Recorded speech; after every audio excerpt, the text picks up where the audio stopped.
अस्यां संस्कृत EPG पाठशालायां भवतां सर्वेषां स्वागतमस्ति। मम नाम श्रीरमणशर्मा। अहं काञ्चीकामकोटिपीठस्य वेदशास्त्रविद्याशालायाः अध्यापकः अस्मि। अद्य वयं तैत्तिरीयप्रातिशाख्यम् इति एतं विषयम् अधिकृत्य अध्ययनं करिष्यामः। वैदिकस्य वाङ्मयस्य लक्षणग्रन्थः भवति प्रातिशाख्यम् इति। वेदस्य अध्ययनं षडङ्गसहिततया कर्तव्यम् इति शास्त्रेण बोधितमस्ति। तथा च वेदस्य शब्दस्वरूपम् अर्थस्वरूपम् इति उभयमपि तेन संरक्षितं भवति इति पूर्वेषाम् आचार्याणाम् अभिप्रायः। तत्र शिक्षा, व्याकरणं, छन्दः, निरुक्तं, ज्योतिषं, कल्पः इति एतानि षट् अङ्गानि इति प्रसिद्धं भवति। तत्र च शिक्षा व्याकरणम् इति द्वयोः अपि शास्त्रयोः प्रतिवेदशाखं ये नियमाः भवन्ति तेषां सर्वेषां बोधनार्थं प्रवृत्तः ग्रन्थः भवति प्रातिशाख्यम् इति। तत्र च अद्यत्वे उपलब्धेषु प्रातिशाख्यग्रन्थेषु अन्यतमः अतीव विशिष्टश्च भवति तैत्तिरीयप्रातिशाख्यग्रन्थः। अस्मिन् ग्रन्थे 24 अध्यायाः वर्तन्ते। तत्र वर्णानां स्वरूपं, वर्णानाम् उत्पत्तेः कारणभूताः धर्माः, स्वराणाम् उदात्तादीनां स्वरूपं, तेषाञ्च कारणभूताः धर्माः, कथं वर्णानां परस्परेण सह सम्बन्धो भवति, अपि च कथं पदानां प्रयोगकाले पदानां परस्परस्मिन् कथं प्रभावः भवति, सन्धिः इति यदुच्यते इति एते सर्वेपि विषयाः अस्मिन् प्रातिशाख्ये उच्यन्ते। विशेषतः तैत्तिरीयप्रातिशाख्ये तैत्तिरीयशाखायाः एतादृशाः नियमाः उच्यन्ते। शिक्षाशास्त्रं व्याकरणशास्त्रम् इति यद्वर्तते तत्तु सामान्येन सर्वेषां वेदानाम् अथवा सर्वासां वेदशाखानाम् उच्चारणनियमान् बोधयति। व्याकरणशास्त्रम् इति च भाषासामान्यस्य, सा च लौकिकी वा भवतु वैदिकी वा भवतु, तादृशस्य भाषासामान्यस्य नियमान् बोधयति। परन्तु वेदे प्रतिशाखं ते विशेषेण नियमाः पालनीयाः भवन्ति इति कारणेन तेषां बोधनार्थम् अयं प्रातिशाख्यग्रन्थः अवश्यम् अपेक्षितो भवति। तत्र च अस्मिन् तैत्तिरीयप्रातिशाख्यस्य प्रस्तावस्य प्रथमभागे अस्माभिः अस्मिन् प्रातिशाख्ये आदृताः संज्ञाः परिभाषाश्च कीदृशाः, अत्र च ये सन्धयः यत्र भवन्ति, ये सन्धयः यत्र न भवन्ति इति एते सर्वेपि विषयाः निश्चयरूपेण बोधनीयाः। सामान्यशास्त्रेषु सामान्यनियमाः बोधिताः भवन्ति, तत्र च क्वचित् विकल्पाः उच्यन्ते। परन्तु वेदस्य स्वरूपे विकल्पः न भवति।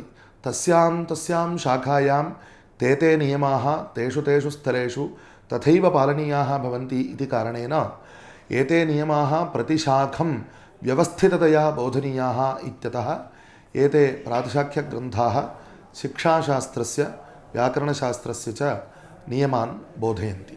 अत्र च तैत्तिरीयप्रातिशाख्ये कीदृश्यः परिभाषाः आदृताः इति अयं विषयः आदौ वक्ष्यते। संज्ञाश्च अस्मिन् प्रातिशाख्ये उपयुज्यमानाः।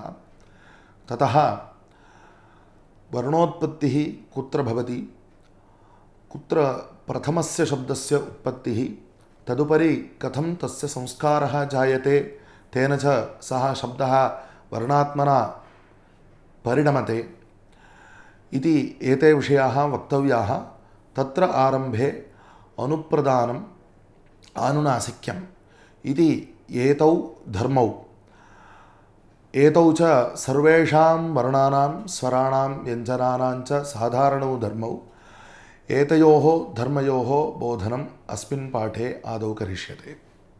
भारतीये वाङ्मये विशिष्टं स्थानम् आवहति वेदः। समग्रस्य प्रपञ्चस्य आदितः अद्यपर्यन्तं सम्यक् परिपाल्यमानेषु वाङ्मयेषु वेदः अतीव विशिष्टः इत्यत्र नास्ति संशयः। तस्य च एतादृशस्य सुरक्षितत्वस्य कारणं भवति तस्य प्रवृत्ताः लक्षणग्रन्थाः, षट् अङ्गानि शिक्षा, व्याकरणं, छन्दः, निरुक्तं, ज्योतिषं तथा कल्पश्चेति षडङ्गानि वेदस्याहुर्मनीषिणः इति यानि एतानि उक्तानि, एतेषाम् अध्ययनेन न केवलं वेदाध्ययनं कृत्वा तावता विरम्यते, प्रत्युत एतेषामपि तेन सह अध्ययनेनैव वेदस्य शब्दस्वरूपम् अर्थस्वरूपं च परिपालितं भवति इति सम्यक् अवगतवन्तः अस्माकं पूर्वजाः। अतः ते एतानि अङ्गानि निबद्धवन्तः।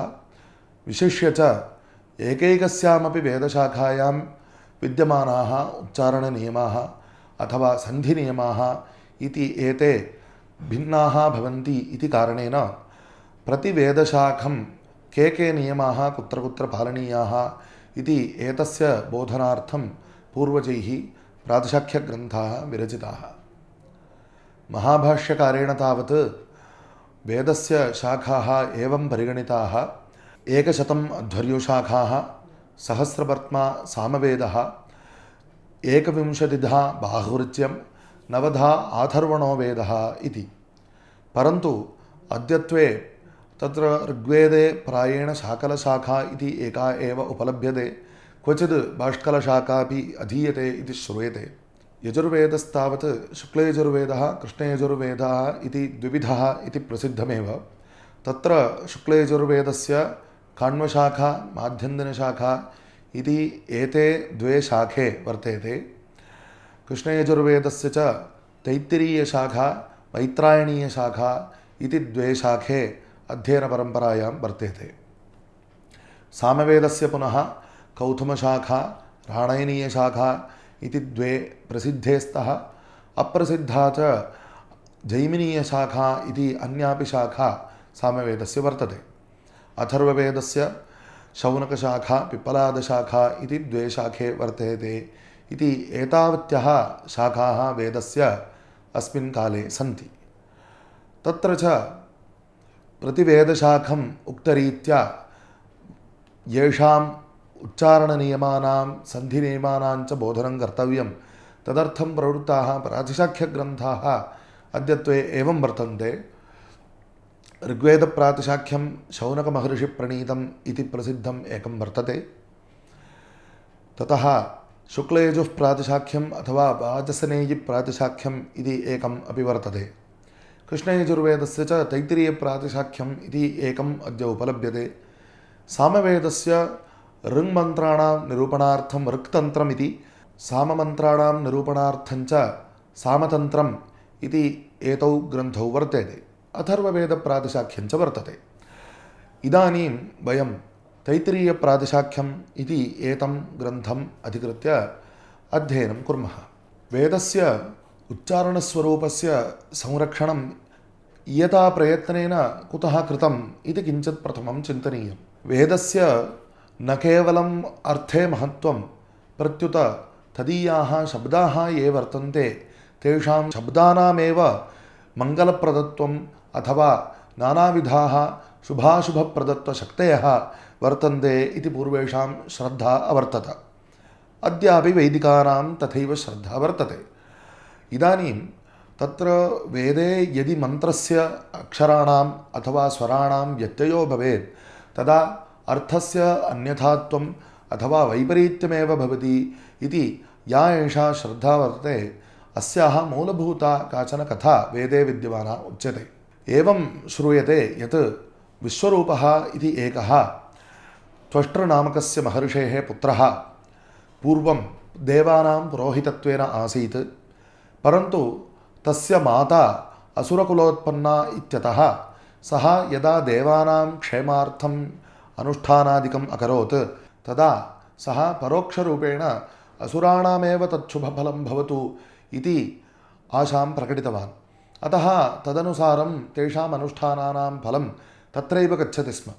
एतद् ज्ञात्वा इन्द्रः एवं द्रोहं कृतवन्तं तं विश्वरूपं स्वीयेन वज्रेण हतवान् भवति। तदा सः यः त्वष्टा इति विश्वरूपस्य पिता सः इन्द्राय कुपितः सन् इन्द्रस्य वधार्थम् अन्यं कञ्चन उत्पादयितुम् इच्छन् यदा सोमयागं कृतवान् तदानीं तत्र स्वाहेन्द्रशत्रुर्वर्धस्व इति अग्नौ होमं कृतवान्। परन्तु अस्मिन् मन्त्रे स्वरव्यत्ययो जातः। अत्र च शत्रुशब्दस्य शातयिता इति अयम् अर्थो ग्राह्यः, न केवलं द्वेष्टा इति। अतः इन्द्रस्य शत्रुः अनेन यागेन उत्पादनीयः इति यदा सः इच्छति स्म तदा तेन इन्द्रशत्रुः इति अन्तोदात्तत्वेन तस्य शब्दस्य उच्चारणं कर्तव्यमासीत्। परन्तु तेन इन्द्रशत्रुः इति उच्चारणं कृतं। तत्र बहुव्रीहौ प्रकृत्या पूर्वपदम् इति व्याकरणशास्त्रे यत् शासनं भवति तदनुसारम् अयं स्वरः सम्पन्नः। इन्द्रः शत्रुः शातयिता तन्नाम मारयिता यस्य सः इत्येतादृशः अर्थः तादृशात् स्वरात् निष्पन्नः। तदा तस्माद्यागाद्यः वृत्रनामकः असुरः जातः तम् इन्द्रः हतवान्। तत्र कारणं तावत् अनेन उत्पादकेन त्वष्ट्रा स्वीये यागे कृतः मन्त्रोच्चारणभ्रेषः एव इति वेदः स्वयं वदति। अतः मन्त्राणाम् उच्चारणं यथावदेव संरक्षणीयं, तत्र ईषदपि यथा व्यत्ययः न भवति तथा परिपालनीयम् इत्ययं नियमः स्वीकृतः अस्ति। शिक्षाशास्त्रम् इति यद्वर्तते तत्र वर्णोच्चारणानां शिक्षणं कथम् इति, अथवा वर्णोच्चारणं कथं क्रियते, कथं कर्तव्यं, कुत्र कुत्र कीदृशस्य वर्णस्य कथम् उच्चारणं भवति इति एते सर्वेपि नियमाः यस्मिन् शास्त्रे बोध्यन्ते तच्छास्त्रं शिक्षाशास्त्रम् इत्यभिधीयते। शिक्ष्यन्ते वर्णाः अनया इति शिक्षा इति इदं व्याख्यानम् अस्य शब्दस्य भवति। अतः अस्मिन् शास्त्रे एते नियमाः वक्तव्याः सन्ति। वर्णानां कुत्र उत्पत्तिर्भवति इत्यादिकम् इदानीं विवरिष्यते। अथ शब्दोत्पत्तिः वायुशरीरसमीरणात् कण्ठोरसोस्सन्धाने इति अस्य शास्त्रस्य आरम्भः भविष्यति। आदौ अस्मिन् प्रातिशाख्ये कीदृश्यः परिभाषाः आदृताः, कीदृश्यः संज्ञाः अभिहिताः इति एतद्वयं प्रथमं वदामः। अथ वर्णसमाम्नायः इत्युक्त्वा तत्र षोडशादितस्वराः इति प्रथमं सूत्रं भवति। ततः परं शेषो व्यञ्जनानि इति सूत्रमपि भविष्यति। अत्र अ आ इ ई उ ऊ ऋ ऋ ए ऐ ओ औ इति एते षोडशवर्णाः स्वराः भवन्ति। ततः परं क ख ग घ ङ च छ ज झ ञ ट ठ ड ढ ण त थ द ध न इति तत्र आदौ 25 स्पर्शसंज्ञकाः वर्णाः वर्तन्ते। ततः पराः चतस्रः अन्तस्थाः इत्युच्यन्ते। य ऋ व ल इति एतेषां वर्णानाम् अन्तस्थाः इति संज्ञा भवति। ततः परे षड् ऊष्माणः इत्युच्यते। यद्यपि लोके श ष स ह इति चतुर्णां वर्णानामेव ऊष्मसंज्ञा प्रसिद्धा भवति, इह प्रातिशाख्ये तु ह तन्नाम जिह्वामूलीयः, ततः परं श ष स ततः परं फु तन्नाम उपध्वानीयः इति एतेषां पञ्चानां वर्णानाम् ऊष्मसंज्ञा स्वीकृता। तथा ह इति अस्य हकारस्यापि ऊष्मसंज्ञा स्वीकृता। ततः प्रसिद्धतया विद्यमानः उम् इत्यनुस्वारः, अह इति विसर्गः इति एतौ द्वौ वर्णौ अपि वर्तेते एव। अत्र ळ इत्येतस्य वर्णस्य अपि अस्यां शाखायां प्रयोगः वर्तते इति कारणेन सोऽप्येकः वर्णः अत्र परिगण्यते। ततः परं तत्र मतभेदः वर्तते, इतोपि अतिरिक्ताः वर्णाः सन्ति वा न वा इत्यस्मिन् विषये। तथा हि अस्य तैत्तिरीयप्रातिशाख्यस्य द्वे व्याख्याने सम्प्रति उपलभ्येते प्रसिद्धतया। तत्र एकं व्याख्यानं त्रिभाष्यरत्नम् इत्युच्यते। ततः पूर्वं 3 भाष्याणि अस्य शास्त्रस्य आसन् इति ज्ञायते। तेषां च कर्तारः आत्रेयः, वररुचिः, माहिषेयः इति एताभिः संज्ञाभिः अभिधीयन्ते। एतेषां त्रयाणां भाष्याणां सारांशः अस्मिन् ग्रन्थे प्रदीयते इत्यर्थात् त्रिभाष्यरत्नम् इति अस्य ग्रन्थस्य संज्ञा भवति। ततः परं वैदिकाभरणम् इति नाम्ना अन्यत् अपि व्याख्यानं प्रसिद्धतया वर्तते। अतोपि अन्यानि कानिचन अप्रसिद्धतराणि व्याख्यानानि भवन्ति। इदानीं प्रसिद्धतया विद्यमानयोः अनयोर्द्वयोर्व्याख्यानयोः त्रिभाष्यरत्ने एतस्मादतिरिच्यापि अन्ये केचन वर्णाः वर्ण्यन्ते, परन्तु वैदिकाभरणे तेषां वर्णानाम् अङ्गीकारविषये मतभेदः वर्तते। तत्सर्वं यथा यथं तस्मिन् स्थले प्रदर्शयिष्यामः। इदानीम् एवं वर्णोद्देशः कृतः, अथ वर्णानाम् अभिधानं कथं क्रियते इति उच्यते। अस्मिन् शास्त्रे वर्णः कारोत्तरो वर्णाख्या इत्युच्यते। यथा अकारः, इकारः इत्यादि ये स्वरवर्णाः वर्तन्ते तेषाम् उच्चारणं कृत्वा ततः परं कार इति शब्दस्य उच्चारणेन तस्य एकस्य वर्णस्य अभिधानं भवति। तेन को लाभः इति चेत् सूत्रेषु इकारम्, इकारात् इत्यादीनि उच्चारणानि इत्यादयः प्रयोगाः कर्तुं शक्यन्ते। अतः कार इति शब्दः तस्य वर्णस्य निर्देशकः भवति इत्युच्यते। परन्तु व्यञ्जनानां विषये तत्र वर्णस्य उच्चारणं कृत्वा ततः परं सौकर्यार्थम् एकम् अकारं योजयित्वा अकारव्यपेतो व्यञ्जनानाम् इति अकारोत्तरं कारशब्दः प्रयुज्यते। तथा हि क इति अयं व्यञ्जनवर्णः, न तु क इति। लिप्यां तावत् क इति लिख्यते, परन्तु तत्र द्वौ वर्णौ वर्तेते। क इति व्यञ्जनवर्णः, अ इति स्वरवर्णः इति द्वौ वर्तेते। अतः तत्र केवलस्य व्यञ्जनस्य सूचनार्थं ककारः इति उच्चारणं क्रियते। तस्य च क इति न अर्थः, क इत्येव अर्थः भवति। अतः अकारव्यपेतो व्यञ्जनानाम् इत्युच्यते। कदाचित् सूत्रेषु संक्षेपार्थं केवलम् अ इति एकस्य वर्णस्य उच्चारणेन व्यञ्जनवर्णस्य निर्देशः क्रियते। यथा षपूर्वः इत्युच्यते, तत्र षकारपूर्वः इत्यर्थो ग्राह्यः भवति। अपि च वर्णसमुदायस्यापि संज्ञा भवति। वर्णसमुदायस्य इत्यस्य अयमर्थः अनेकेषां वर्णानां युगपद्ग्रहणार्थं यथा पूर्वं स्पर्शाः, अन्तस्थाः इत्यादयः संज्ञाः कृताः, एवं अ आ इति त्रयाणामपि ग्रहणार्थं तत्र वर्णोत्तरस्त्रयाणाम् इति सूत्रं भवति। अकारः इति उच्यते चेत् अ इत्येव अर्थः भवति। वर्णः इत्युच्यते चेत् ह्रस्वदीर्घप्लुताः सर्वेपि गृहीताः भवन्ति। अतः अवर्णः इति शब्दप्रयोगे, अकारः इति शब्दप्रयोगे च अस्मिन् प्रातिशाख्ये भेदः अर्थे भवति इति एतदस्माभिः स्मर्तव्यमस्ति। तदुपरि तत्र नवादितसमानाक्षराणि इति अन्यदपि सूत्रं भवति। अ आ इ ई उ ऊ इति एतानि नव अक्षराणि समानाक्षराणि इत्युच्यन्ते। एतस्याः संज्ञायाः तत्र अन्येषु सूत्रेषु प्रयोजनं भवति, तेषाम् आनुनासिक्यस्य विधानं भवति इत्यादिकं। द्वे द्वे सवर्णे ह्रस्वदीर्घे इत्यपि सूत्रं भवति। एतेषु उक्तेषु नवसु वर्णेषु ह्रस्वदीर्घयोः द्वयोर्द्वयोः परस्परं सवर्णम् इति संज्ञा अपि भवति। अपि च अग्रे अन्येषु सूत्रेषु सवर्णशब्दस्य समानो वर्णः सवर्णः इत्यपि शब्दप्रयोगः क्रियते। तन्नाम उदाहरणार्थं ककारस्य ककारः सवर्णः इत्युच्यते। एवमपि अग्रे शब्दप्रयोगो भविष्यति। एवम् अस्मिन् प्रातिशाख्ये वर्णानां ग्रहणार्थं संज्ञाः कृताः।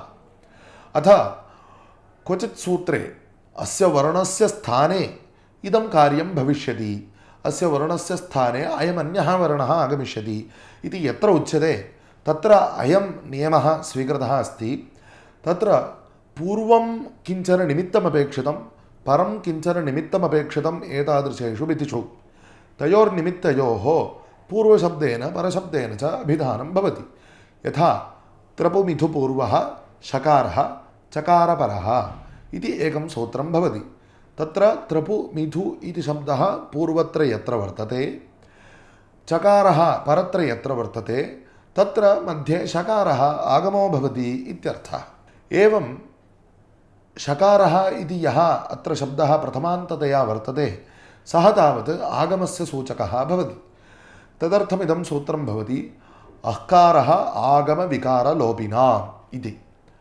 अन्येषु सूत्रेषु विसर्गः लुप्यते इति शब्दप्रयोगः भवति चेत् विसर्गः इति प्रथमान्तं यद्वर्तते तत्र यस्य वर्णस्य लोपो भविष्यति तस्य वर्णस्य तथा सूचनं क्रियते। अपि च यस्य वर्णस्य नूतनतया तत्र प्रयोगः कर्तव्यः, तन्नाम अन्यस्य वर्णस्य स्थाने प्रयोगः कर्तव्यः इत्युच्यते, तस्य निर्देशार्थम् अम् इति द्वितीया विभक्तेः प्रयोगः कर्तव्यः इत्युच्यते। नकार एतेषु णकारम् इति सूत्रं भवति चेत् तत्र नकारः णकारं प्राप्नोति अथवा णकारम् आपद्यते इति अयमर्थो ग्राह्यः। पाणिनीयशास्त्रे तावत् पूर्वनिमित्तस्य पञ्चम्या निर्देशो भवति, परनिमित्तस्य सप्तम्या निर्देशो भवति। यस्य व्यत्ययः भविष्यति तन्नाम लोपो भविष्यति अथवा अन्यरूपेण वर्णान्तररूपेण विपरिणामो भविष्यति, तस्य षष्ठ्या निर्देशो भवति। यस्सः नूतनतया आगच्छति तस्य प्रथमया निर्देशो भवति। परन्तु अस्मिन् प्रातिशाख्ये अयं क्रमः नाद्रियते, पाणिनीयः क्रमः नाद्रियते। एतादृशः पूर्वोक्तः अन्यादृशः क्रमः आद्रियते इत्येतत् स्मर्तव्यं भवति। एताः संज्ञाः तन्नाम शब्दप्रयोगाः कीदृशाः करिष्यन्ते इत्यस्य संक्षेपः एषः भवति। ततः परं परिभाषाः अपि काश्चन वर्तन्ते। तासां परिभाषाणां तत्र तत्र स्थले वयं यत्र यत्र अपेक्षितं तत्र चर्चयिष्यामः। अधुना वर्णोत्पत्तेः प्रक्रिया उच्यते। अथ शब्दोत्पत्तिः वायुशरीरसमीरणात् कण्ठोरसोस्सन्धाने इति सूत्रं भवति।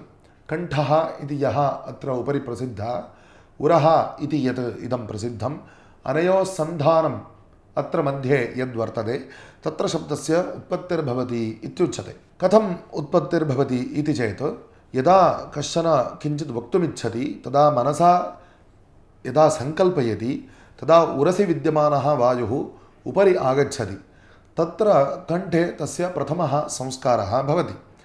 तत्र सूत्रं भवति संवृते कण्ठे नादः क्रियते इति। यदा कण्ठः संवृतो भवति तदा नादः नाम शब्दविशेषः क्रियते इति सूत्रम् उच्यते। अत्र संवृते इति शब्दस्य कोऽर्थः, ततः पूर्वं कण्ठः इति शब्दस्य कोऽर्थः इति चिन्तनीयं। कण्ठः इति शब्दस्य अन्तः श्वासनाले उक्ते स्थले कण्ठोरसोस्सन्धाने यत् स्थलं भवति तत्र घोषतन्त्रीशब्देन आधुनिकभाषायां वोकल् कार्ड्स् इति यदुच्यते तेन शब्देन अभिहितः कश्चन अवयवः वर्तते। तयोर्मध्ये तत्र द्वे घोषतन्त्र्यौ वर्तेते, तयोर्मध्ये यः अवकाशः वर्तते सः तत्र कण्ठशब्देन उच्यते। तस्मिन् कण्ठे संवृते इति, संवृते नाम सङ्कुचिते इत्यर्थः भवति।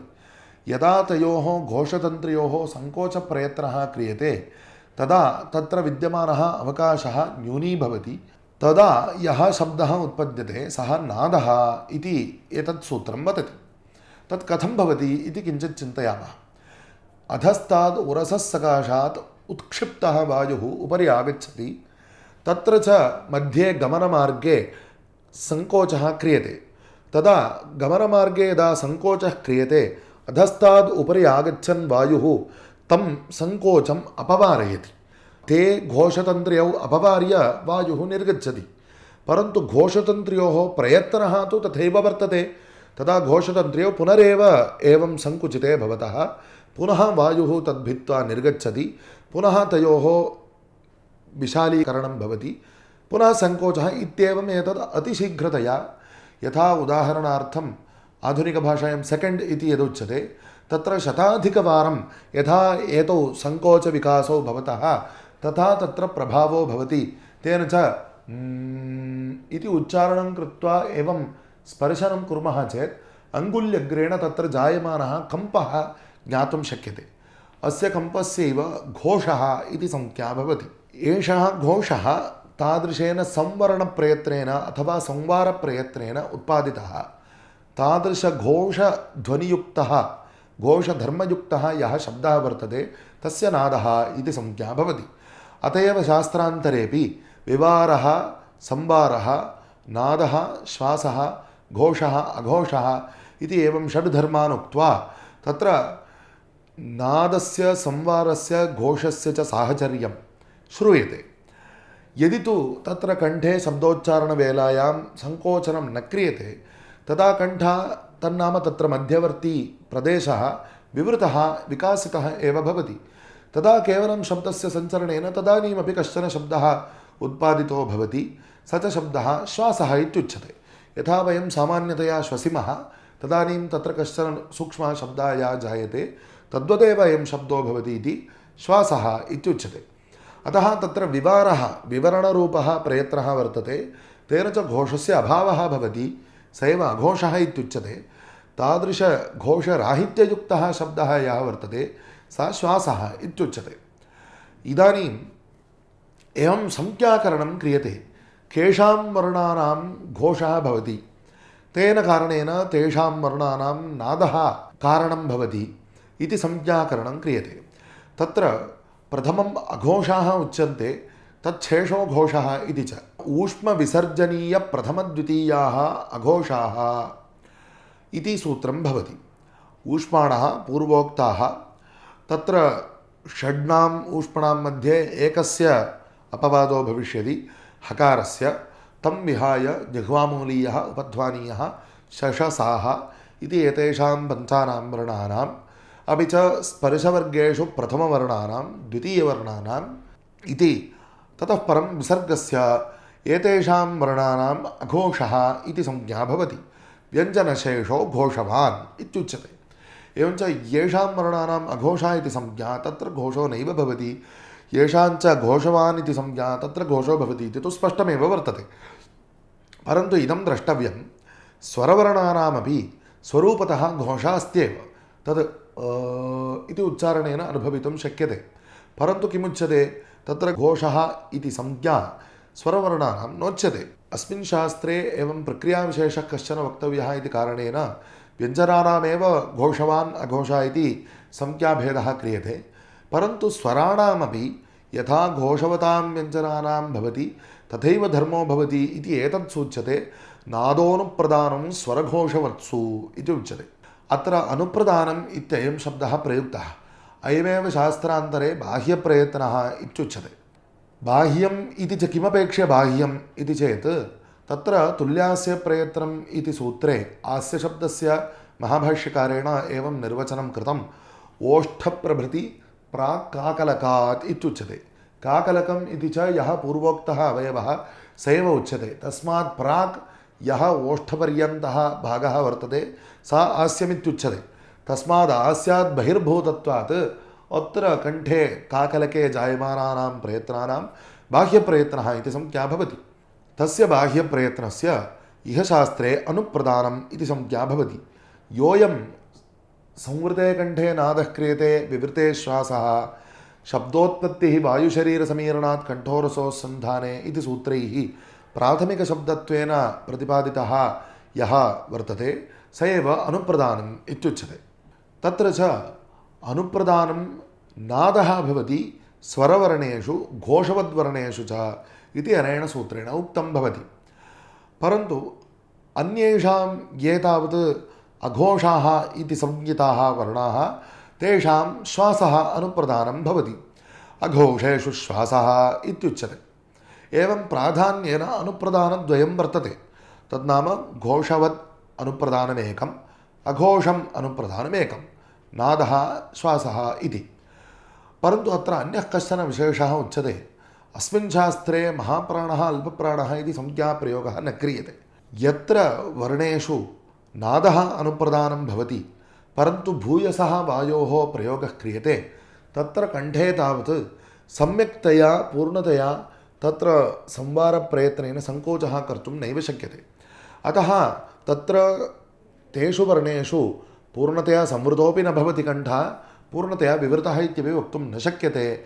इत्यतः वायोराधिक्यवशात् तेषु वर्णेषु पूर्णतया नादः यत्र न भवति, मध्यावस्था काचन वर्तते, तत्र घोषः अवश्यं भवति, परन्तु अन्येषु घोषवर्णेषु यथा तथा वक्तुं न शक्यते इति कृत्वा तस्य पार्थक्यं कृतं। तस्य च हकारः इति संज्ञा कृता। कुतः अस्य हकारः इति संज्ञा कृता इति विषयं तावत् वयम् अग्रे विचारयिष्यामः। हकारः इति अस्याः मध्यावस्थायाः संज्ञा इति एतावन्मात्रम् इदानीं स्वीकुर्मः। अतः नादस्य श्वासस्य च मध्यावस्था या वर्तते सा हकारः इत्युच्यते। हकारः अपि अनुप्रदानं भवति। कस्मिन्? हकारः इति अयं प्रसिद्धो वर्णः अस्ति, तस्मिन् हकारः अनुप्रदानं भवति। तथैव प्रतिस्पर्शवर्गं ये चतुर्थवर्णाः तेषु अपि हकारः अनुप्रदानं भवति। हकारो हचतुर्थेषु इति। एवं सति श्वासानुप्रदानानां वर्णानां यत्र महाप्राणता वर्तते तत्र का गतिः इति चेत् तत्र उच्यते भूयान् प्रथमेभ्यः अन्येषु इति। पूर्वमुक्तम् अघोषेषु श्वासः इति। ऊष्मविसर्जनीयप्रथमद्वितीयाः अघोषाः इत्युक्तं। तत्र प्रथमेभ्यः अन्येषु तन्नाम ऊष्मसु विसर्जनीये द्वितीयवर्णेषु च भूयान् श्वासः भवति इति अनेन सूत्रेण उच्यते। तन्नाम येषु वर्णेषु श्वासः अनुप्रदानं भवति, महाप्राणता च भवति, तदा तत्र जायमानः श्वासशब्दः अधिको भवति इति एतदनेन विवक्षितं भवति। एवञ्च वस्तुतः चतुर्धा अनुप्रदानमस्ति इति वक्तुं शक्यते। अयं धर्मः सर्वेषां वर्णानां साधारणः चतुर्विधः भवति। पूर्वोक्तरीत्या एकैकस्मिन् वर्णे किम् अनुप्रदानम् इति वक्तुं शक्यते इति अयं प्रथमः सर्ववर्णसाधारणधर्मः उक्तो भवति। अनेन च यथा व्याकरणशास्त्रे बाह्यप्रयत्नः इत्युक्तं, यथा च महाप्राणः अल्पप्राणः इत्युक्तं, तयोर्द्वयोरपि धर्मयोः मेलनेन एकधा प्रतिपादनं कृतं भवति। इदानीम् आनुनासिक्यम् इति अपरस्य धर्मस्य प्रतिपादनं क्रियते। आनुनासिक्यं नाम मुखनासिकावचनोनुनासिकः इति सूत्रं तावत् शास्त्रान्तर्गतं प्रसिद्धमस्ति। नासिकाद्वारा यदा वर्णानाम् उच्चारणं भवति तत्र कश्चन कर्णश्रव्यः धर्मविशेषः अस्ति इति तु सर्वेषां प्रत्यक्षमेव वर्तते। तादृशस्य धर्मस्य आनुनासिक्यम् इति संज्ञा वर्तते। सः नासिकया भाषते इति कदाचित् वयं वदामः। अ इति यदि उच्यते तत् सामान्येन उच्चारितम्, अ इति यदि उच्यते तत्र नासिकया सह मुखेन उच्चारितं भवति इति। अतः तादृशेषु वर्णेषु आनुनासिक्यम् इति धर्मः अस्ति इत्युच्यते। आनुनासिक्यस्य धर्मस्य उत्पादकः प्रयत्नः कः इति तु चिन्तनीयं। या एषा प्रसिद्धा बहिः नासिका वर्तते, इयं तावद् वर्णोच्चारणेनैव व्याप्रियते। परन्तु अस्याः नासिकायाः अन्तः बिलं यद् अन्तः प्रविशति तद् नासिकाबिलमित्युच्यते। यत्र च आस्यबिलं वर्तते, यत्र वयम् अन्नादिकं प्रक्षिपामः तत्तावत् आस्यबिलमित्युच्यते। अन्तः नासिकाबिलस्य आस्यबिलस्य च सन्धानप्रदेशः कश्चन वर्तते।